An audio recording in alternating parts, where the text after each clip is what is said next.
Hello and welcome to A Celtic World, the YouTube channel and podcast made by Celtic fans all over the world, for Celtic fans all over this great big world. And look who's joining us today. We have representatives from Australia and Bangkok. Let's say hello to Bangkok first. David, greetings. How are you? Yeah, hey Gav, hey Stephen, hi folks in the chat. Yeah, all good here. Looking forward to an hour of unbridled positivity over what's going to happen in the transfer window in the next 24 hours. Hail, hail, I'm folks. sure it'll be nothing but positivity from considering the dramatis personae I see before me. Just full of the joys of spring. People of a naturally happy disposition. Listen, people in the chat, let me know if anyone's sound needs upping or reducing.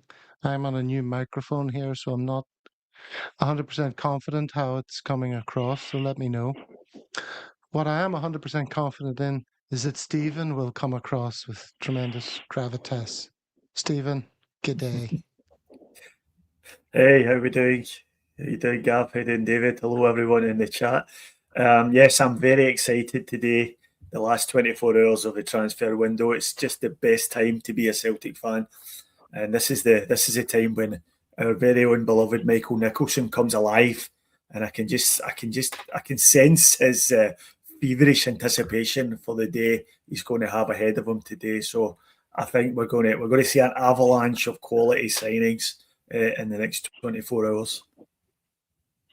Fantastic. World class in everything we do. And Everything, this is everything we where do. it gets proven, right at the death. All right, well, let's have a look at the thumbnail to see what we're going to be talking about, because this is a bit of an odd show because there's transfer talk, obviously, dominating the headlines. Since the last time we were on, we played against Urinary Tract in the Europa League and also the Fall Guys of last night. Was it last night?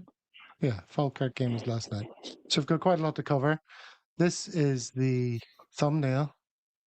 Now, obviously, this shows the Tifo from last night. Banish the traitors, end the bans. And there's our two goal scorers there. Hi, Claudia, it says. Let's go over to our resident pun appreciator in chief, David.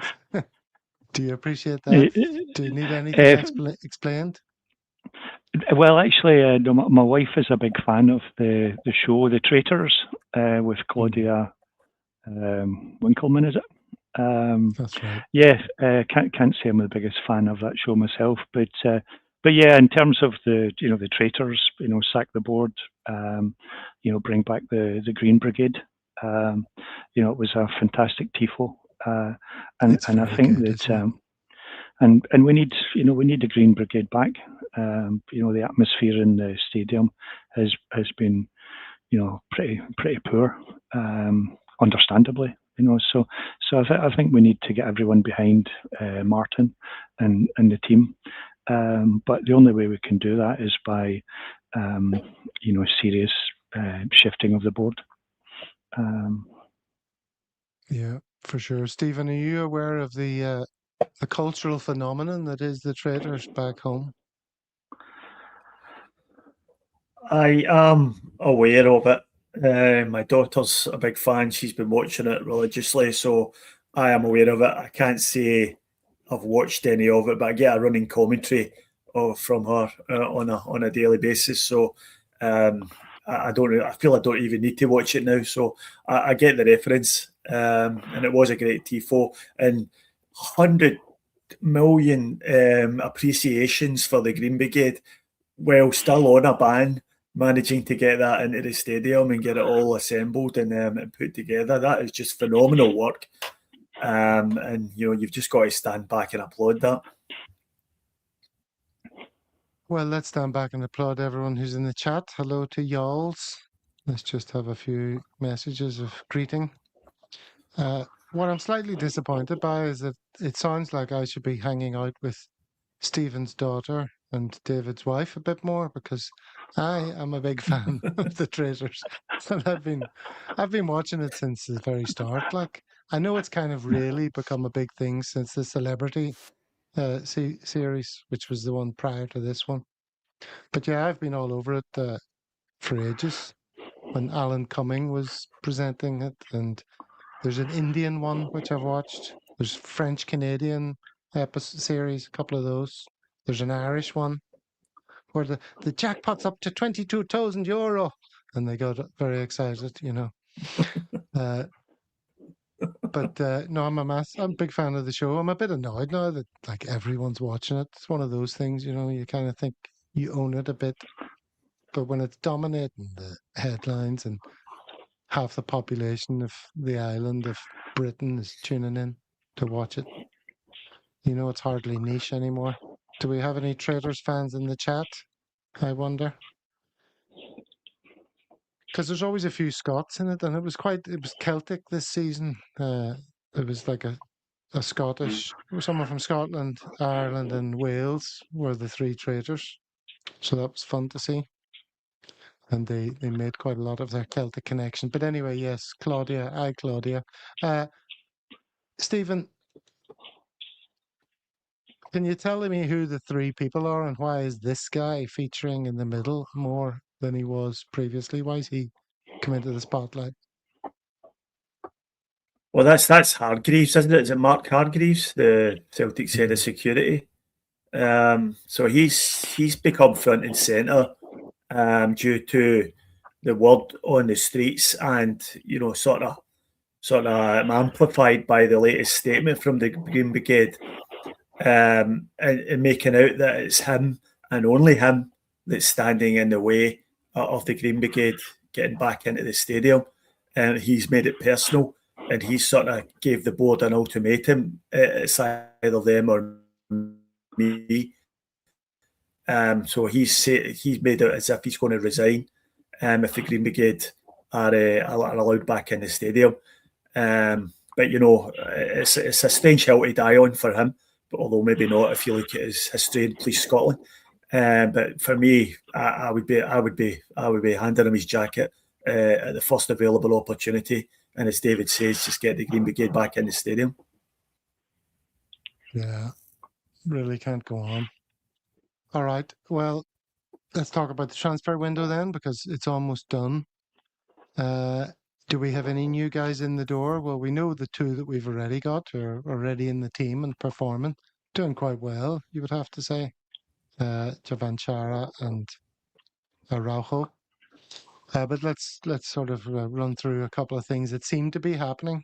I don't know if maybe they've been confirmed by the time we're talking about it, but Celtic have agreed a £3 million deal for Lorient winger Joel Mvuka. He's in London to undergo a medical today and will travel up to Glasgow later tonight. This is Anthony Joseph talking. Hopes to break into the Norway squad. Now, this guy is a former Bodo Glimt player. Norwegian wide man Joel Mvuka. 23-year-old can play as a right winger and a wing back and has won titles in 3 different countries with Bodo Glimt in his homeland, Young Boys in Switzerland and France's Ligue 2 last season with Lorient. He was a key man for his club last term, but has mostly been used as backup. He cost the French club £4 million when he signed 3 years ago. So, David, this is another guy who was maybe once good, but seems to be down in his luck. What bargain bucket reject shop did we find this guy in? Have we missed out on people, and now suddenly these different names are being associated with us? Yeah, I mean, as I say, I think I'm not convinced he's ever been good. I mean, if you look at his, you know, I'm just looking at his statistics here. The current season, no goals, no assists, shots on target, 0.04, 54 appearances for Lorient, 1 goal, 84 appearances for Bodo Glimt, 5 goals. I guess that was at his peak. So I don't know where we're getting this guy from. You know, that yesterday we were apparently after this guy Redzic, and and the French winger, who at least both of them sounded quite good potential.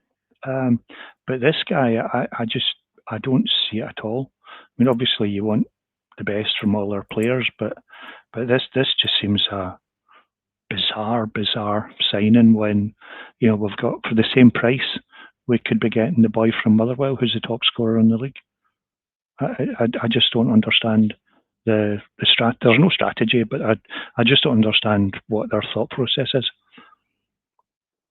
Yeah, I think Stephen's about to jump in here and say he's had it with Celtic fans. All they do is complain about, you know, sign someone, bring someone in, and then they go and bring someone in, and we're like, no, not him, Stephen. Sign someone, sign anyone. Oh no, not him.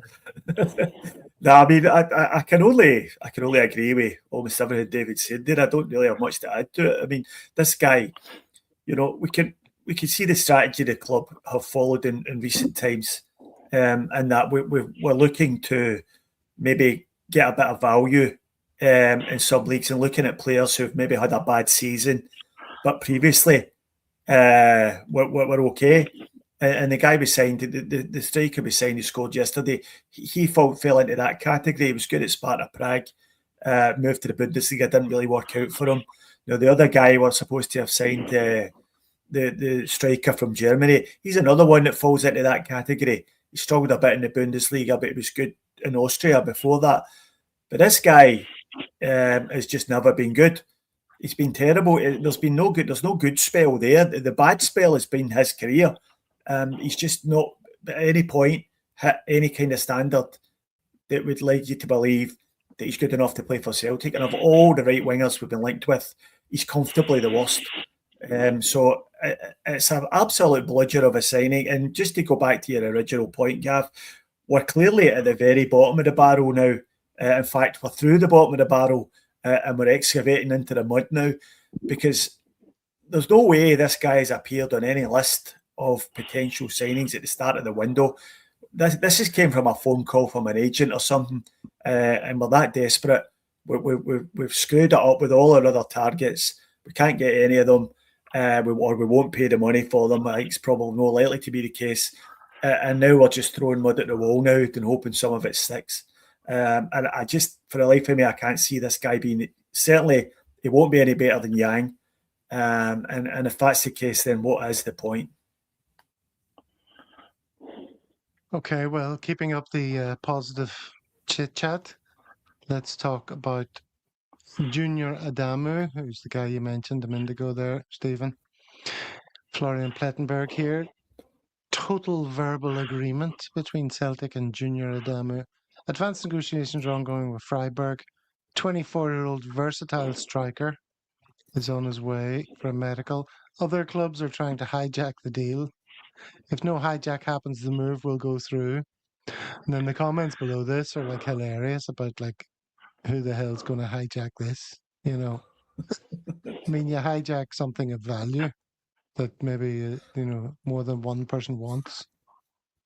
No one comes up and hijacks you picking like a rotten banana off the supermarket shelf. David, does this guy get your juices flowing any more than the first fella?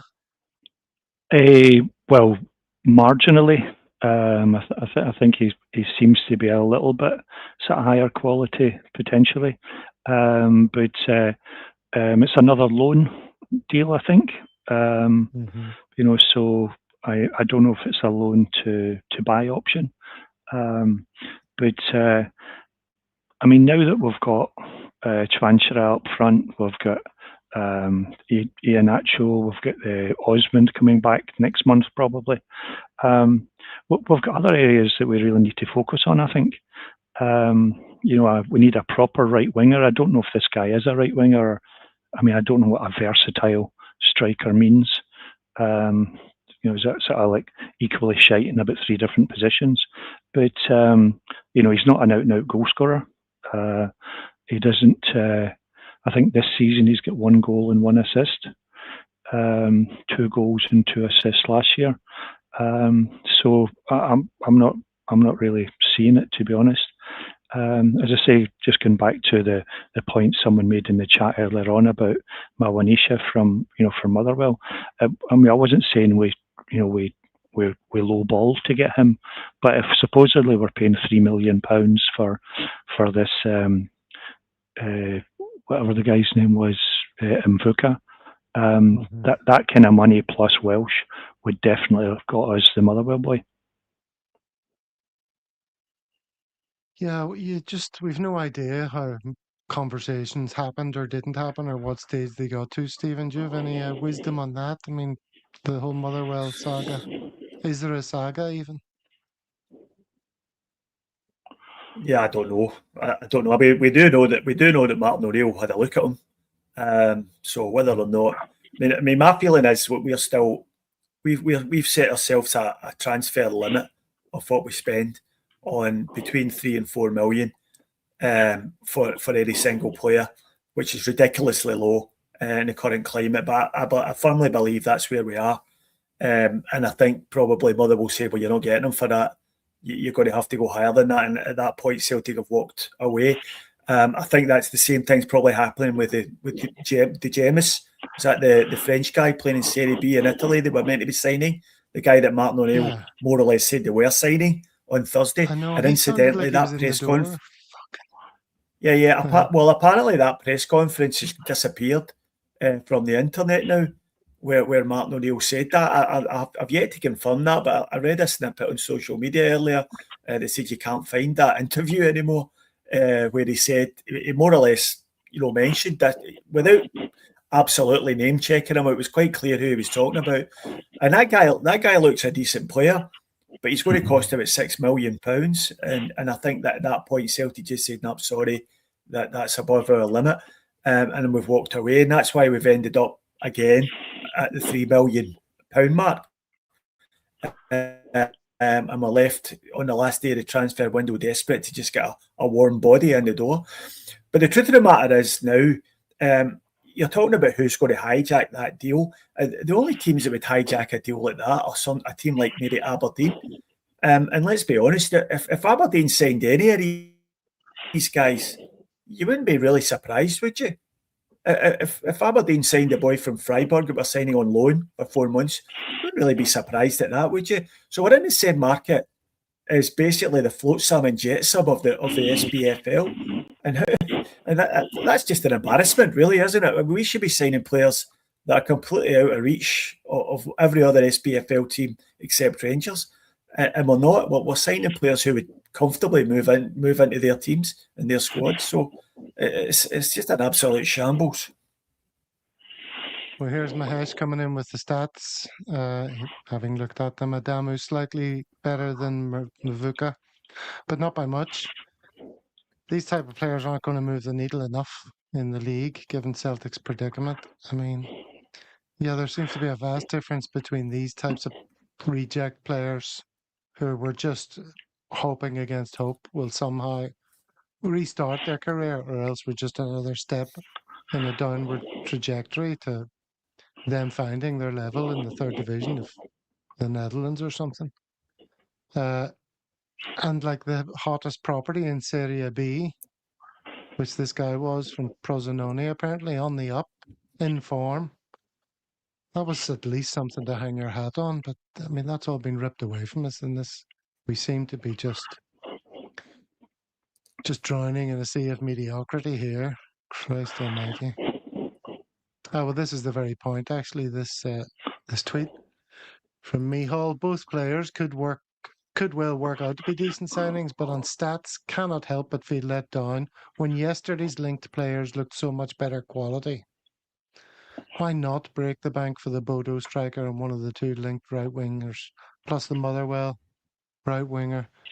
I mean, it could all have been so different if we just had a degree of ambition, but we know not to expect that now. But our expectation management has gone through the floor, David. Well, the other thing is we've talked about the Motherwell guy for months and months. That should have been in the door on the 1st of January. I think he scored about half a dozen goals in January, so his price has doubled. it's just beyond ludicrous. It really is. It's just the lack of forward planning. Compared to this stage last year, 12 months ago, the team we had compared to what we've got now, where we've got we're hoping that Welsh stays fit. It's shockingly bad.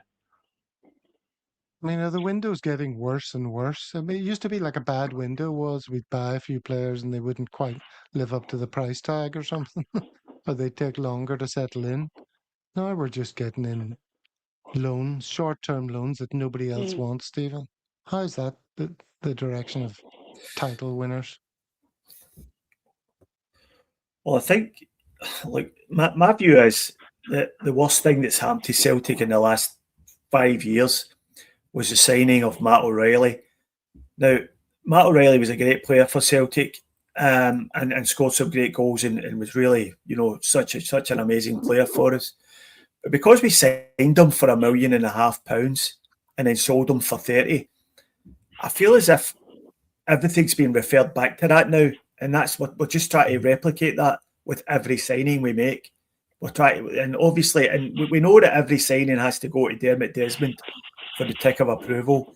And I'm quite sure he's just throwing them all back to him, saying, no, we need to get them a bit cheaper, try and get them down a bit, try and get them cheaper. Remember Matt O'Reilly, let's try and find another Matt O'Reilly. And we all know that there's very few players. Matt O'Reilly's predicament was a very particular one, and he was a very particular type of player who took a step back in his career in order to get first-team football, right? But there's very few of those guys out there, and we just can't do it. It's an unsustainable, unsustainable transfer strategy to be looking for these guys all the time. At some point, we're going to have to go and sign some quality, somebody who's playing well at the moment, somebody who's a good player now, not somebody who are hoping recapture their form from 2 seasons ago, not somebody who we're going to have to send out on loan for a year or two and hope that they become a player. We've got money, we've got pots of it. Why can't we? Well, we know the answer. The answer is Dermot Desmond, but rhetorical question, why can't we do it?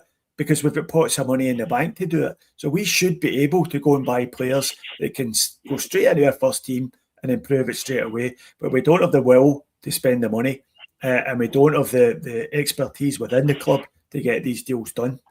And how Michael Nicholson is still in a job today is absolutely bamboozling to me. I have no idea. He must be the luckiest man in the UK. He's walking out of there with £1 million a year in salary for what? For absolutely fuck all. All he's doing is rubber stamping things that Dermot Desmond tell him to do, and that's not a CEO's job.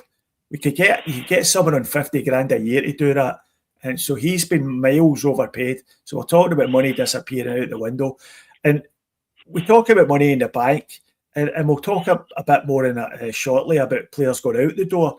But the amount of money we've lost from transfer fees from players leaving who should have been allowed to leave both this window and last summer, you're probably talking about between 30 and 40 million pounds we've done ourselves out of by the fact that we can't let these players go because of the state our squad's in. And you can't look at that from a business perspective and tell me that they're doing a good job financially. And you throw in the lack of Champions League money, and you're probably talking about a deficit of £50 million for this year just by their complete incompetence. And how that's allowed to slide is completely beyond me. And of course, the rising prices that people are talking about in the chat against this backdrop are also causing a great deal of discontent. You saw there was some banners at the game there about the prices of tickets. So obviously there's a few comments to that effect in the live chat. And people taking their own positions when it comes to merchandise and season books. Hello to Sarah. See Sarah saying hello. Haven't seen her for a while. Good to see you. Yeah, well, people potentially leaving. Before we came on air, David, we were talking about previous windows where there's a last minute sting in the tail, where something happens and before you know it, somebody's out the door and you're like, what? Now, one that's been kind of heralded a bit, the potential of this happening is Arnie Engels. Nottingham Forest apparently came in with an offer of £14 million and have just upped that to 17.3, I saw someone saying in the chat. And that too has been rejected. Uh, Stephen, did you mention just before, or was it you, David? Celtic then said that they hope this is the end of the matter. Yeah. Go and tell us about that. Yeah, it was they rejected 14 million and then they rejected 17.3, and the comment at the end was that Celtic hope that this will be the end of the matter for the moment. And you're like, what kind of statement is that? I mean, that's basically saying, give us another couple of million and he's yours. But this goes back to the issue about if we're insisting on a maximum of £3 million and hoping to get a Matt O'Reilly every time, even Engels, who's not set the world on fire for Celtic, but we're going to double our money even on an £11 million record transfer fee. Even if we accepted the 17 or 18 million, we're still making a 50% profit. So this is the market that we should be in. We should be in the 8 to 10 million bracket. Get 3 or 4 of them in. We get most of our money back, Florida. So I just think this is an example where you invest the money. You bring in players who are at a good level, not hoping some sort of daft wee punt that might come good in 2 years' time. Get someone in the door who's actually already established, and we're going to make a profit on Engels for sure. Okay, well, have you anything else to say before we wrap up this first half hour, Stephen, on the transfer window, before we move on to having a look at some of the action from the last couple of games? Yeah, well, just to reiterate what David was saying there, Arnie Engels, this is probably this window, the next window where he should be sold if we had a functioning transfer strategy. But we've landed ourselves in such a state that we can't sell him. And if we do, we're basically handing in the league championship trophy because we don't have a replacement. We don't have anybody who could step into the team, and we're intentionally weakening the squad. And that's what I was talking about before. Engels, see, we've turned it. We're going to have to knock that back. Whether they do or not is another matter. And if they come in with an offer around about 20 million, my feeling is they might end up taking it. But if they knock it back, which they should do, that's 20 million for Engels, probably 15 for Maeda if they'd sold him in the summer. So that's 35. Then maybe another 7 or 8 for Hatate, who by all accounts also wanted away. So all of a sudden you're up near the 40 million mark, just for transfer revenue that we weren't able to capitalise because our squad management is just such an absolute shambles. So, the people at the top of the club really have to have a good look at themselves, and if somebody somewhere is convinced them that they're doing a good job, then they can't honestly be serious. Cannot be serious. All right. Well, look, we're going to move on to the European game and then last night's game. But we'll just use this opportunity to play a quick message. Every life is full of stories, and we all know someone whose story should be preserved. That's what an audio memoir is, a record of you or your loved one's life stories, family anecdotes, and poignant memories. We will talk online and then edit the recordings into episodes, accompanied by family photos and contemporaneous images of the past, creating an enduring audio-visual experience. We all know someone who deserves an audio memoir.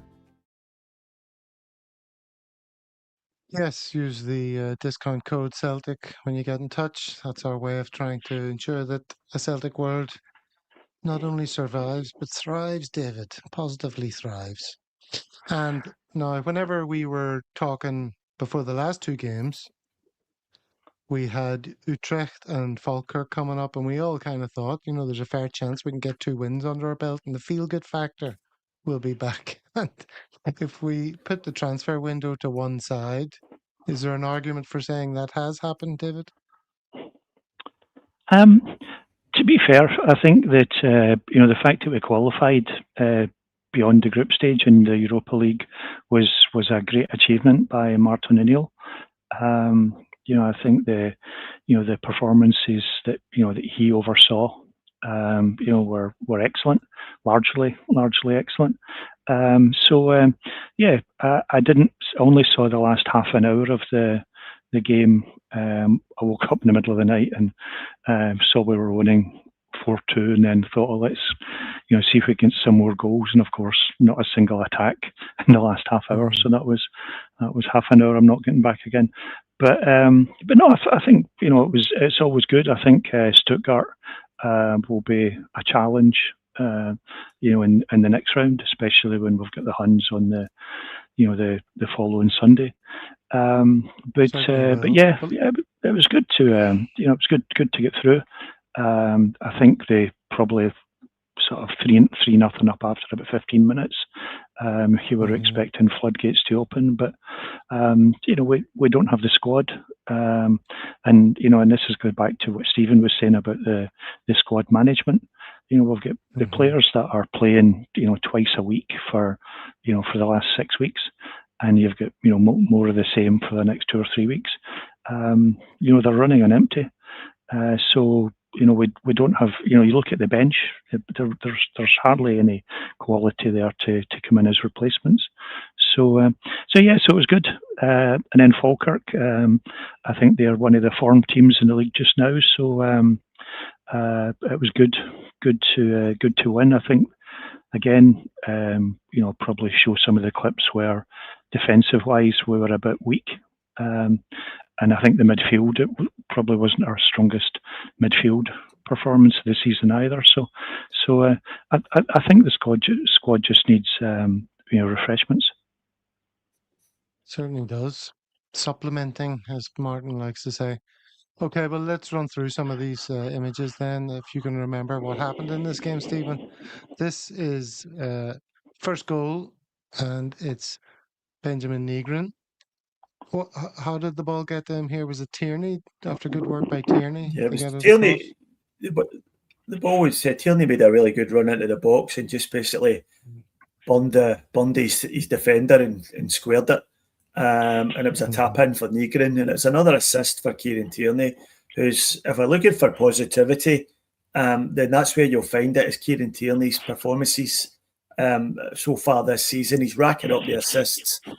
He's even got a couple of goals, and he got another assist yesterday in last night's game, and he's been great, and he's kind of the amount of minutes he's playing as well. He's put a lot of the doubters in their place who thought he was done. He was injury prone, and there was a few people even on our show thought the same thing.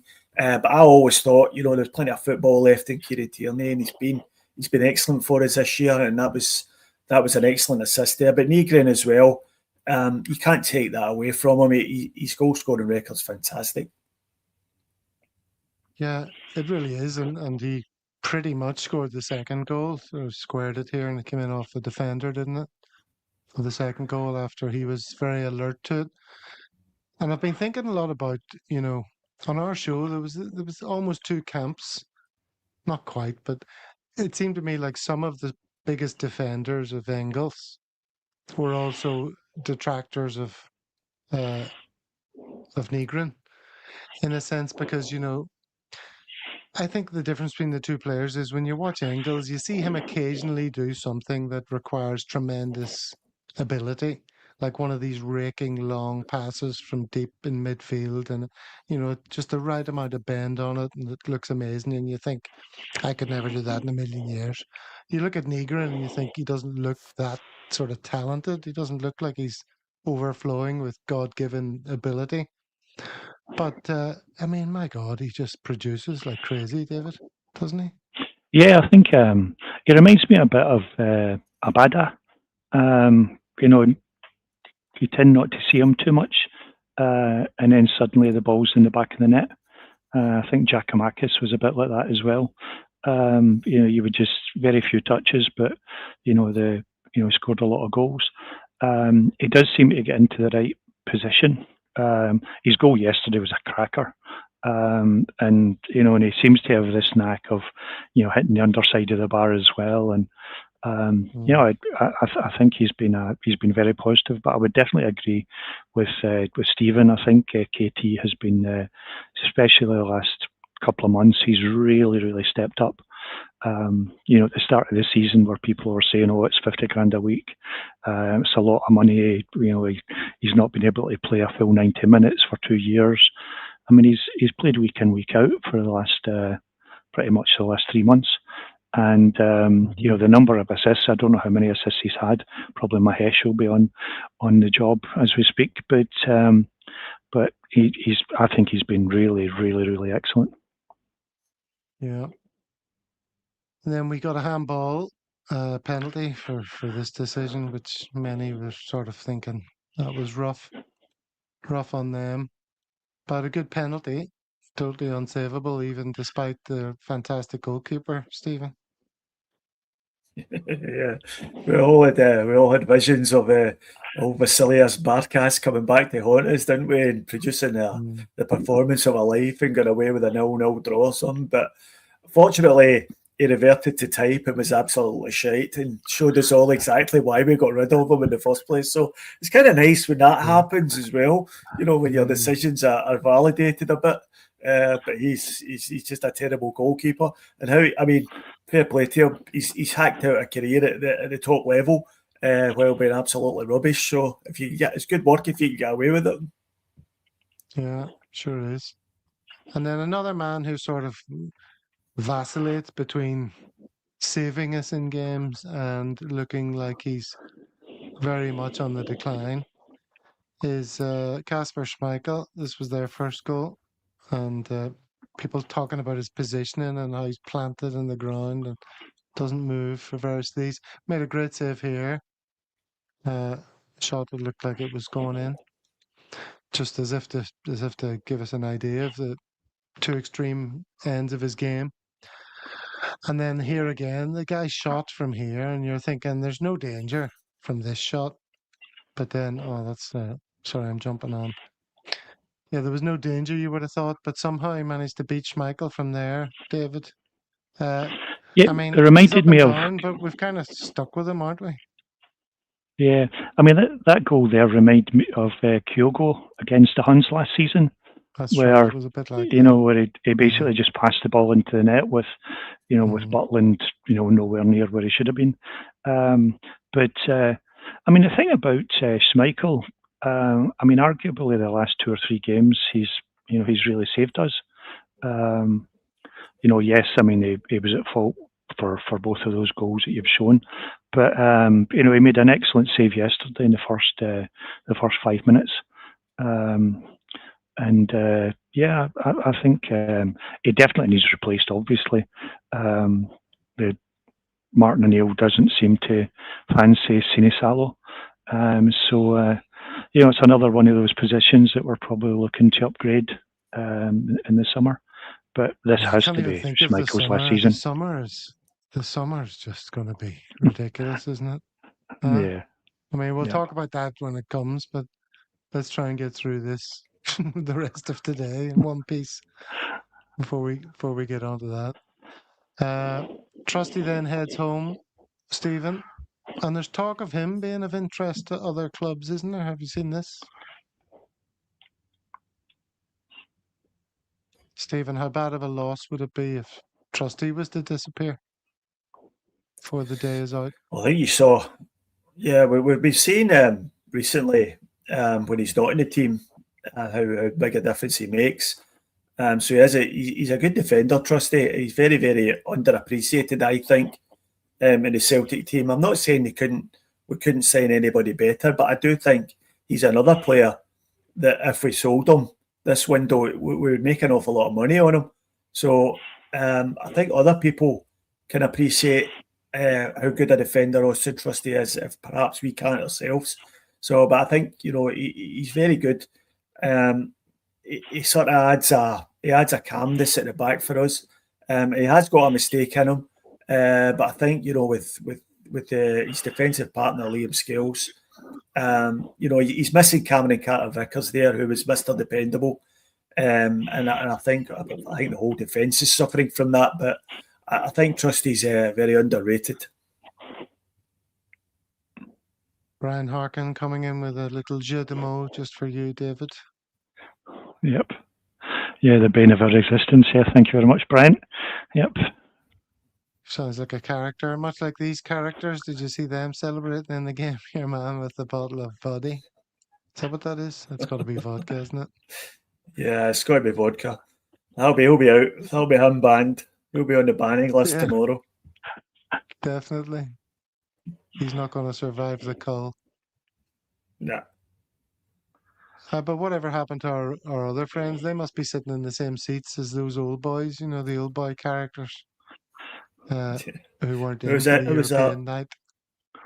Yeah, it's a European night, isn't it? Though you've got to buy your ticket. It doesn't come with your season book, so that's usually the nights where you sit in different seats. So probably that's what's happened there. All right. So how do we feel then, Stephen, about the Europa League? Let's talk quickly about that. The fact that we got through, does that excite you in any way? Does it surprise you? And how far might we go? Do you think the next tie is the end of the road, or you never know? Martinoneill working his magic. Yeah, well, I think if you'd asked me after the Roma game, where we got absolutely horsed, I would have said no chance we would qualify. So it is an achievement by Martinoneill and his results away in Feyenoord, away in Bologna, and at home to Utrecht of essentially what's got us over the line. So I think it's a testament to the fact that the adults are back in charge of the team again, and we are able to produce a performance when we need it. I think playing in Europe suits us to some extent in that teams come and try and play a bit of football. We're not opening up Pax defences. There's no low blocks being used. So I think that suits us a bit. And it's always nice to progress. Our European record over the last couple of decades has been pitifully bad. So, we can't turn our nose up at anything. So we've qualified out the group stage again for European competition, albeit this time it's Europa League. And I think Stuttgart, they'll be the favourites, but I wouldn't say it's impossible for us to beat them. And the longer we can stay in the tournament, the better, because European football's that's what players want to play in. Players don't come to Celtic to go to Falkirk on Wednesday nights and all that sort of thing. They come to Celtic to play in the big European ties. So the more we can get of them, the better. And also our coefficient needs a lot of attention. So I'm really glad we're through, and I'm quite excited about the Stuttgart game. Well, David, Celtic fans have famously dismissed the Europa League as a shite tin pot version of the Champions League. Do you think the fact that, given how bad we are, that we have qualified proves that it is indeed a shite tin pot championship, European competition? I think the Conference League is pretty much Mickey Mouse, but the reality is that the Europa League is where we are. I read somewhere today, I think we are ranked the 56th best team in Europe. So, Europa League is exactly where we probably should be. But of course, with the investment that we should have had, we should have been definitely in the Champions League. In terms of the coefficient, this is the second largest number of points we've had in about the last 5 or 6 years after last year. So hopefully, for the years to come, it doesn't impact for next season. But we don't get any coefficient points if we draw or win either of the games against Stuttgart, because this is seen as an extra game. But Yeah. but I think there's a solid chance. I think they're obviously favourites, but looking at their performance, I think they won all 4 of their home games in the Europa League, but they lost 3 out of 4 away games. So we've got them at at home at first, and I think we can. I think we can do okay. I think. What disco lights, the amazing Celtic Park atmosphere that everyone talks about. It's going to be incredible. It would be with Any the Green takers? Brigade. Yeah. Exactly. That's Exactly. the point, though, isn't it? I mean, these are the games where you're looking to produce that sort of atmosphere, and certainly in the past, that sort of atmosphere is lifted the team to new and greater heights, and that's what you need when you're playing a team like Stuttgart. But unfortunately, our board seem to be intent on torpedoing any positivity around the club at any time. So we can look forward to no Green Brigade being back in for that game.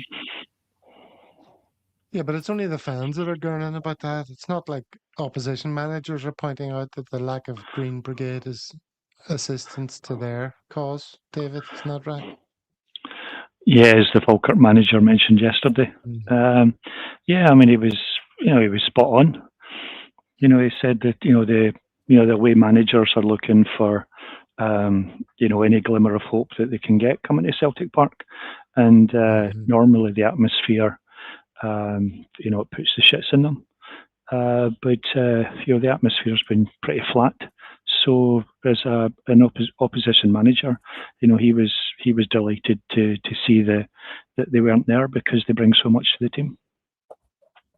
And it was just the paper rustlers that would be quieting down, which is a strange expression. What does he mean by paper rustlers, Stephen? Oh, I think he means the guys that just sit quietly at the games and read their paper or something. I don't know what he was talking about, but that was the point he was making, though, and he's bang on. It's an entirely different place without the Green Brigade there. It's much less intimidating, and it's much less of a boost for Celtic playing at home. I'm absolutely bemused by almost everything going on at the club at the moment. We just seem determined to shoot ourselves in the foot at every available opportunity, and we're almost deliberately driving the club off the edge of a cliff, and I have no idea why, but at this point it seems as if it must be deliberate for some reason. I don't know why. I can't get my head around it, but well, it's just every decision they seem to be taking these days is the wrong one. Well, the players and the coaching staff are still doing all they can to keep us in it. And let's have a quick whiz through the Falkirk game. They had an early header, which was saved well by Schmeichel to his left. I think it was saved well by Schmeichel to his left because it wasn't down to his left. It was kind of took a nice bounce there, so you can see the height that's at. So he was able to get to it. Here, the next bit of action is a tremendous ball from Araujo, who is quietly going about his business here really well. He looks like every inch a player. Playing a ball down to Yang here, who's through on goal, hits it straight at the keeper. That was saved. And here's Tierney now putting in another cross, which kind of looks like just your commoner garden cross. The kind of ball that he would have sent in, 30 times in the past 10 games and nothing would have happened. But because we have this physical presence now, David, of Chvan Chara, you think balls like this are much more of a threat going forward? Yeah, I mean, it was a fantastic header. The ball was a bit behind him, so he had to, he did really well to get some power in it, as well as the direction. He took it well, but again, it was Tierney with yet another assist. I think Chvanchara is he's stressing that he's not the big target man, that just because he is quite tall and kind of lanky. There's more about his game than that. You saw his assist in the first game he played against Hearts, But yeah, I think there's there's hope there. And obviously he's got he's a talented header. So yeah, it's gives us some hope. And going back to the point you made earlier on, I think Araujo is he's been playing really well. He had 2 or 3 balls similar to the one that he did to Yang. In the first half, and he's a real good acquisition. Yeah, I mean, it gives us some hope. I suppose that these unknown quantities coming in might do well for us. On the point of Tranchara being sort of pigeonholed just because of his physical appearance, I feel his pain, Stephen. Because I'm a big lump, I'm always stuck in defence, and just you boot the ball from there. But at the weekend there, I had to replace someone in midfield playing for my school's parents and teachers team, and went on to score 2 and assist 3, sort of masterminding a comeback from 3-1 down to win 7-4, much to everyone's delight. People were talking about it being like Gerrard in the Champions League final and stuff, but I mean, I don't want to blow my own horn or anything, so we'll just move on from that very quickly. Stephen, talk us through this lovely I'm move sure by it was the a. left I'm here. sure it was a. I'm sure it was a football masterclass, Gav. It was a really good, I wouldn't really say nice that. piece of. I would, if you want to call it that, that's fine. Well, I haven't seen it, Go Gav, ahead. so I can't call it that, but I'm sure it was from your description. Yeah, nice bit of interplay here down the left-hand side. Couple of giving goes, and Negrin's made his way into the box, got on the end of it, and a really good shot, really good goal. I think Baines kind of flapped at it a bit, though. I think if you're a Falkirk fan, you'd probably be asking questions about him. He's another one who's shown up exactly why he was never number 1 keeper at Celtic. But it was a good goal from Negrin, and again adding to his impressive goal tally. Yeah, it was a lovely goal. I mean, this was the key pass here. That was like the surprise pass. You kind of expected McGregor to hit the line and stick in a regulation cross, but he just slipped it through there beautifully. And as you say, the finish was really nice. Real moment of quality in that game. Carmichael saying that's where McGregor's best going forward. That's where he should be playing, not a defensive midfielder. That's a lot of people have been saying that for years, but that's where he's been playing. And then Araujo crosses, David. This was interesting. Maeda is being pushed, as you can see there, into an offside position. Was potentially in an offside position beforehand, or maybe not. But then this goal was given for offside because it hits off him. And Tinecti's finish counts for naught. I haven't seen anyone clarifying the rule on, like, is there any intent involved in being in an offside position? Or it's just, black and white. You're in an offside position. Doesn't matter how you got there. You're in an offside position. Yeah, it's one of those ones. I think we've won the game 2-0. We're not going to get too upset about it. But yeah, I mean, for me, it was offside. He was being fouled, and I think was it not his foot that stopped the ball going into the net from Araujo in the first place? So so it wasn't his finest moment. And another series of not very fine moments from Dyson for the last few weeks. Yeah, no, I didn't watch this game live. You'd be surprised to hear, Stephen, because, I need my beauty sleep as a motorbike goes past. I don't know if you're picking that up. But as Mahesh keeps pointing out, the XG in this game was really very much in Falkirk's favour. XG of 1.11, whereas ours was 0.61. 14 shots to R10, 4 on target to R5, 9 shots inside the box. I mean, are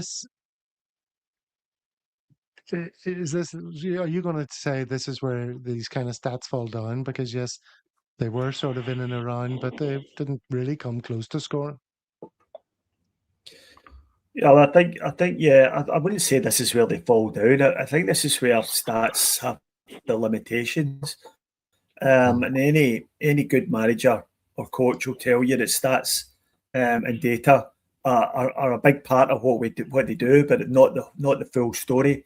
And you just can't get the full picture from the stats. And anybody who watched that game will tell you Celtic had the upper hand and pretty much dominated the game, and it was ultimately a pretty comfortable win. And aside from the early saves Michael had from the header for the boy, there wasn't really too much else that had you, had you really, really nervous. So I take my hat. I'm not big on data analytics or the stats. So I take my hat off to guys that are. And I like to look at the stats, and I like to try and build a picture of what's happened in the game. But I do understand that the eye test is also very important.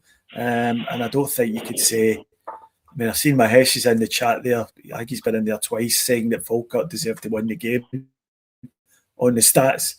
And I think that's, whether that might be correct from a stats point of view, but in reality, at no point did Falkirk deserve to win that game. So I think it does show that stats have got limitations to how much you use them. Mm-hmm. Player ratings. David, here's how we rate the performance. This is from the Scotsman. What can we point out there? Araujo and Negrin both coming in with 8. Engels 5, substituted by Tenecti. Maeda 5. Everybody else 6 and 7s. Would you go along with that, or would anybody else? Would you single out for particular praise or opprobrium? Yeah, I think it's probably. I think 7s for most of them are a little bit sort of excessive. For me, the performance was, given that we were at home. We didn't dominate the game. I agree with Stephen. I think there's no doubt we deserved to win. But it wasn't a strong performance. I think the players are tired. But yeah, I thought that I would agree that certainly in terms of Negrin and Tierney were probably the two standouts. Mm-hmm. Araujo a player, but he looks like Cisco. Can't unsee it. Cisco? Is that a young person's reference to a popular musician? Rapper or something? Don't know. Cisco a rapper? Nobody knows. Look at the state of us. Can't unsee it. Well, we can all unsee it. We can't even see it. Said for the young team. Where have the young team in? And Ruken making the point that we sort of talked about earlier about, the thong. That's who it is. Can you see that? Just while we're talking about Araujo, don't get used to this guy because he's not going to be here after the end of the season. He's only here to the summer. He's on loan. There's no option to buy. There's no obligation to buy. He's valued at something like £10 million. So forget it. So enjoy him while he's here, but he's not going to be here beyond the end of the season. Well, speaking of Celtic fans enjoying themselves, here is a snap that was sent to us by Innes. This is him and his fellow Dundee Travel Club guys who went to the Falkirk game. That's them having a few bevies there, obviously beforehand. What else have we got? Oh, I saw this. This was in our group chat. I think Paul added this. Since Danny Rule's Rangers appointment in October 2025, open play goals. Stephen, when you see this, what does it make you think? I don't really know what to make of this, to be honest with you, because I mean that's encompassing the whole of the Wilfred Nancy scenario at Celtic. So I don't know that you might say that we don't score many from set pieces. That could be your takeaway from that. That's probably the most likely thing, and a larger percentage. I think a more useful stat would be what percentage of our goals are scored from open play rather than the actual amount of them. So yeah, I'm not really sure how to take that. Yeah, that's a very good point. I'd love to see those stats. I think they would definitely tell the story maybe a bit more clearly. David, you anything to comment on that? Are we gonna? I mean, our set plays could be improving now that we have a big guy up front potentially. Well, I think Tierney's crosses for the corners have been have been pretty good the last few weeks. Engels on the other side has been doing well. Now that Nygren, I think, what was it, the first direct free kick scored in about, was it 90 games or something like that? So yeah, for me, I mean, 27 goals.